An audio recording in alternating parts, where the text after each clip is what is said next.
নমস্কার বন্ধুরা, আজ আমি আপনাদের নিয়ে এসেছি দেবভূমি উত্তরাখণ্ডের এমন এক জায়গায় যেখানে ইতিহাস আর পুরাণ মিলেমিশে এক হয়ে গেছে। আমরা এখন দাঁড়িয়ে আছি কাশীপুরের ঐতিহাসিক দোরণ সাগরে, যেখানে পাণ্ডবরা একসময় অস্ত্র শিক্ষা নিতেন। এটি হলো দোরণ সাগরের মেন এন্ট্রান্স, সুন্দর সুসজ্জিত। এই দেয়ালচিত্রে দেখা যাচ্ছে কুরুক্ষেত্রের যুদ্ধের সেই বিখ্যাত দৃশ্য, যেখানে কনিষ্ঠ বীর অভিমন্যু 7 মহারথীর বিরুদ্ধে একাই লড়াই করছেন। দোরণ সাগর যেহেতু গুরু দ্রোণাচার্যের তপভূমি ছিল, তাই এখানে তারই রচিত চক্রব্যূহ এবং অভিমন্যুর অসম সাহসিক যুদ্ধের ছবি এখানে খোদাই করা হয়েছে। ছবিতে তোমরা দেখতে পাচ্ছ অভিমন্যু রথের চাকা হাতে নিয়ে লড়াই করছে, যা তার বীরত্বের প্রতীক। পিছনের ছবিগুলিতে পাণ্ডবদের ধনুবিদ্যা ও গুরুকুলের জীবন ফুটিয়ে তোলা হয়েছে। বোর্ড বা শিলালিপিতে যেমন উল্লেখ আছে, এই পবিত্র স্থানে পাণ্ডবরা গুরু দ্রোণাচার্যের কাছে শিক্ষা লাভ করেছিলেন।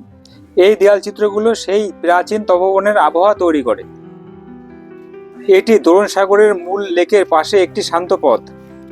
এখানকার স্থাপত্যগুলি রাজস্থানী বা ইন্দ্র আর্য শৈলীর ছোঁয়া বহন করে। সরোবরের পাড়ে সারিবদ্ধভাবে তৈরি এই ছোট পাথরের প্যাভিলিয়ন বা ছত্রিগুলো পর্যটকদের বিশ্রামের জন্য এবং লেকের দৃশ্য উপভোগ করার জন্য তৈরি। চারপাশে সবুজ গাছপালা এবং শান্ত পরিবেশ জায়গাটিকে ধ্যান এবং আধ্যাত্মিক চিন্তার জন্য উপযুক্ত করে তুলেছে। বন্ধুরা, দোরণ সাগরের দেয়ালে খোদিত চিত্রে চোখ রাখলেই মনে হয় যেন মহাভারতের পাতায় ফিরে গেছি। আবার অন্যদিকে লেকের ধারে এই শান্ত ছত্রিগুলো আমাদের মনে করিয়ে দেয় এই স্থানের প্রাচীন গাম্ভীর্যকে। এখানে আসলে এক অদ্ভুত প্রশান্তি পাওয়া যায়। সামনে যে মন্দিরটি দেখতে পাচ্ছ, এই মন্দিরটির নাম হলো মোতেশ্বরী শিব মন্দির। এটি একটি প্রাচীন শিব মন্দির এবং বলা হয় এটি 12টি জ্যোতির্লিঙ্গের একটির সমান পবিত্র। বন্ধুরা, দোরণ সাগরের ঐতিহাসিক দর্শনের পর এখন আমরা চলে এসেছি এখানকার ঐতিহাসিক জমজমাট মেলায়। তোমরা দেখতেই পাচ্ছ চারিদিকে মানুষের ভিড় আর উৎসবের রোশনাই। ছোট থেকে বড় সবাই মেতে উঠেছে এই আনন্দে। দেখুন এই বিশাল নাগরদোল্লাটা, যারা একটু অ্যাডভেঞ্চার পছন্দ করেন তাদের জন্য এটা সেরা।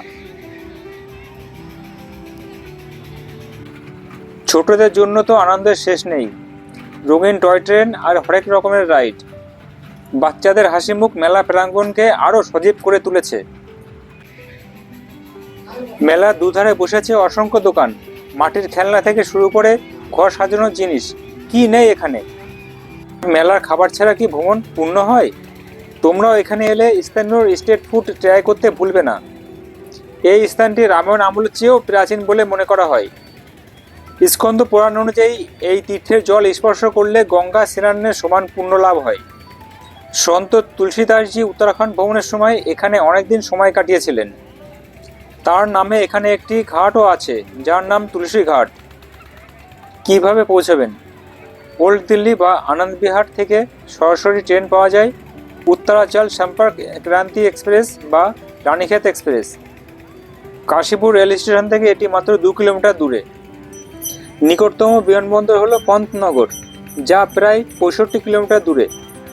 সেরা সময় হলো শীতকাল, অক্টোবর থেকে মার্চ মাস, ভ্রমণের জন্য সবচেয়ে আরামদায়ক। ডেসক্রিপশনে গুগল লিঙ্ক দিয়ে দিচ্ছি, তোমরা সহজে লিঙ্কে ক্লিক করে ডাইরেকশন সেটিং করে আসতে পারবে। আজকের এই ভিডিওটা এখানে সমাপ্ত করছি। যদি ভিডিওটা ভালো লেগে থাকে তাহলে বন্ধুদেরকে শেয়ার করবে এবং লাইক কমেন্ট সাবস্ক্রিপশন করে পাশে থাকবে। আগামীকাল দেখা হবে নতুন একটা ব্লগে। সকলে ভালো থাকবে। Good bye.